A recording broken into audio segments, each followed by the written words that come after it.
Do click subscribe button. Press bell icon. स्वामी की दादी पाठ 13। तो आज हम करेंगे स्वामी की दादी, यानी कि स्वामी स्वामी कौन है? एक बच्चा है और उसकी एक दादी है। तो हम उस दोनों के बारे में पढ़ेंगे। बैठक और भोजन कक्ष के बीच कम हवादार अंधेरे गलियारे की बंद सी कोठड़ी में स्वामीनाथन की दादी अपने सारे सामान के साथ रहती थी। बैठक यानी कि जिसको आजकल हम ड्राइंग रूम बोलते हैं। भोजन कक्ष यानी कि जहां पर हम खाना बनाते हैं या फिर खाना खाते हैं। उनका सामान था, क्या सामान था दादी का? 5 दरियों, 3 चादरों, 5 तकियों वाला भारी भरकम बिस्तर, पटसन के रेशे का बना एक वर्गाकार बक्सा और लकड़ी का एक छोटा बक्सा जिसमें तांबे के सिक्के, इलायची, लौंग और सुपारी पड़े रहते थे। ये देखिए दादी का सारा सामान दिखाया हुआ है यहाँ पर। रात के भोजन के बाद स्वामीनाथन दादी के पास उनकी गोद में सिर रखे लौंग, इलायची की गंध भरे वातावरण में अपने को बहुत प्रसन्न और सुरक्षित महसूस कर रहा था।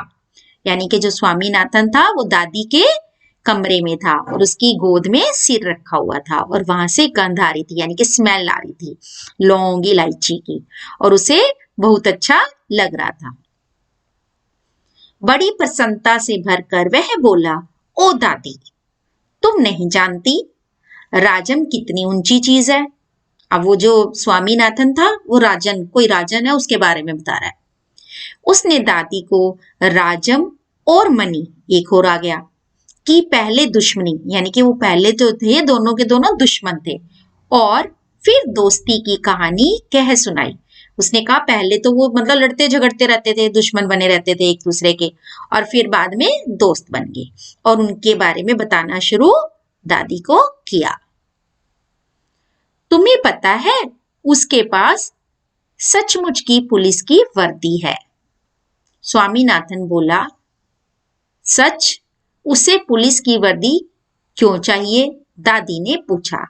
अब स्वामीनाथन जब कह रहा था ना उसके पास पुलिस की वर्दी है, तो दादी ने पूछा भाई उसको क्यों चाहिए पुलिस की वर्दी? तो अब स्वामीनाथन क्या कह रहा है? उसके पिता पुलिस अधीक्षक हैं, वह यहाँ की पुलिस के सबसे बड़े अफसर हैं।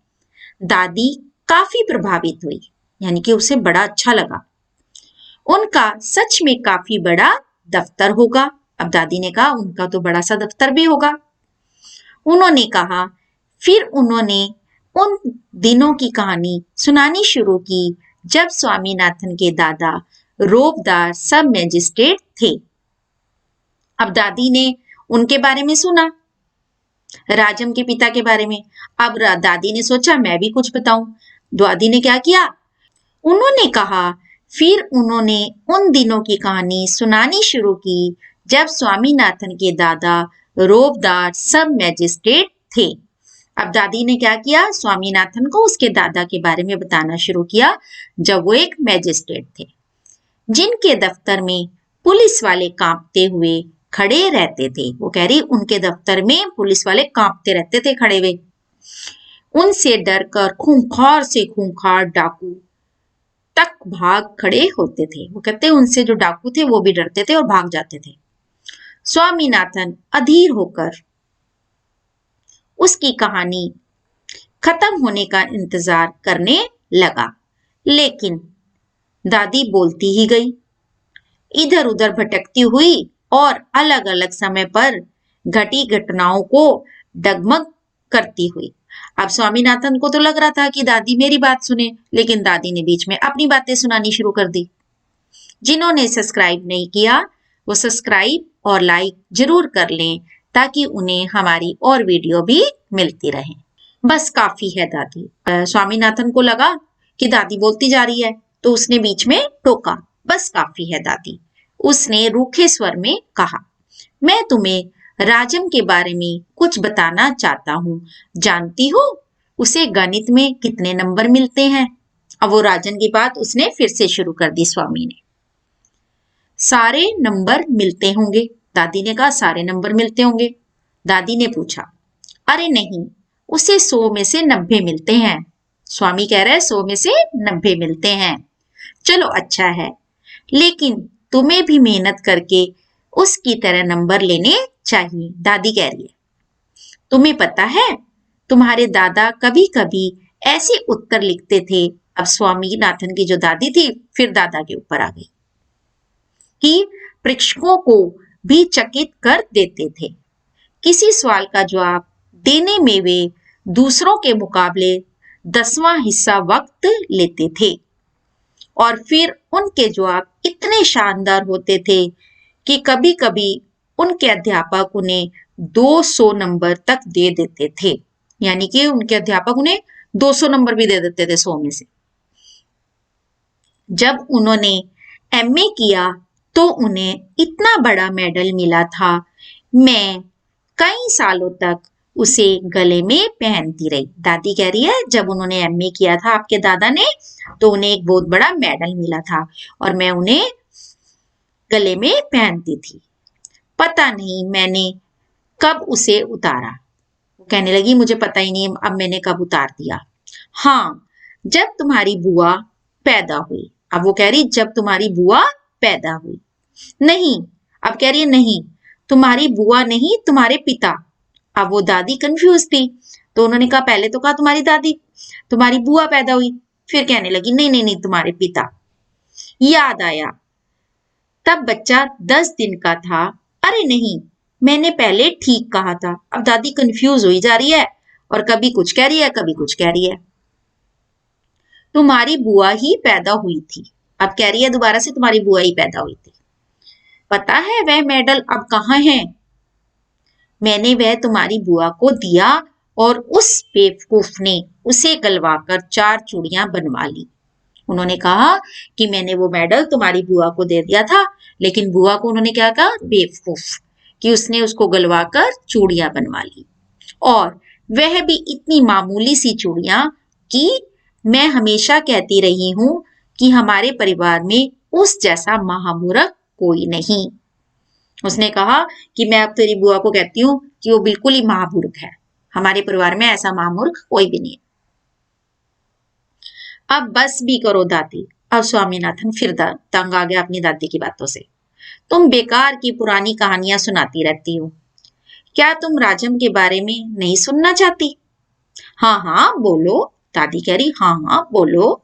दादी, जब राजम छोटा सा लड़का था तो उसने शेर मारा था। क्या कह रहा है स्वामी? कि वो जब छोटा था तो उसने शेर मारा था। दादी कह रही सच? बड़ा बहादुर लड़का है।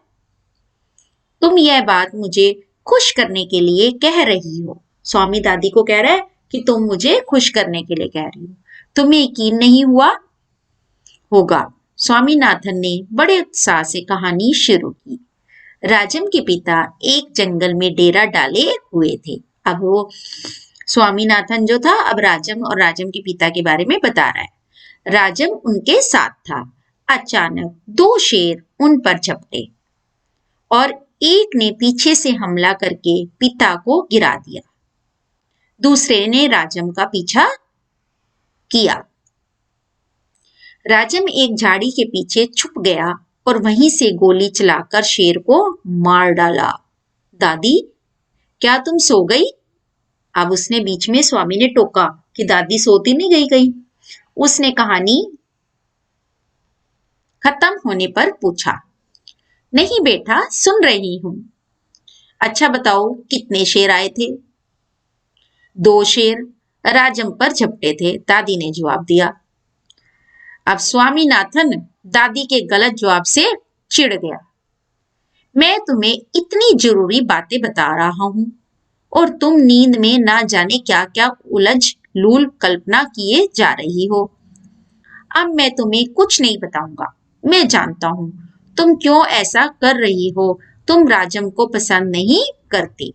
अब स्वामीनाथन चिढ़ गया और दादी को कह रहा है तुम राजम को पसंद नहीं करती ना, इसलिए मेरी बातें सुनना नहीं चाहती। दादी, नहीं नहीं, वह तो बहुत प्यारा लड़का है, दादी ने बड़े विश्वास से कहा। उसने राजम को देखा तक नहीं था।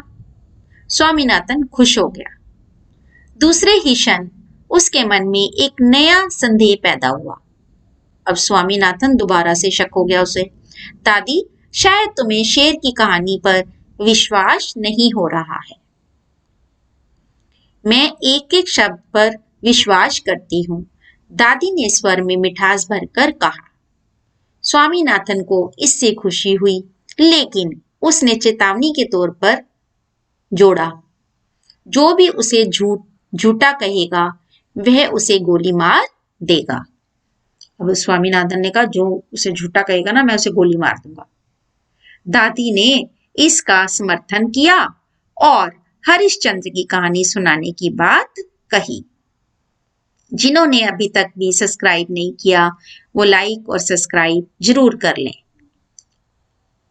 जिसने वचन का पालन करने के लिए सिंहासन, पत्नी और बच्चे को खो दिया और अंत में उसे सब कुछ वापस मिल गया। दादी ने कौन सी कहानी सुनानी शुरू करी?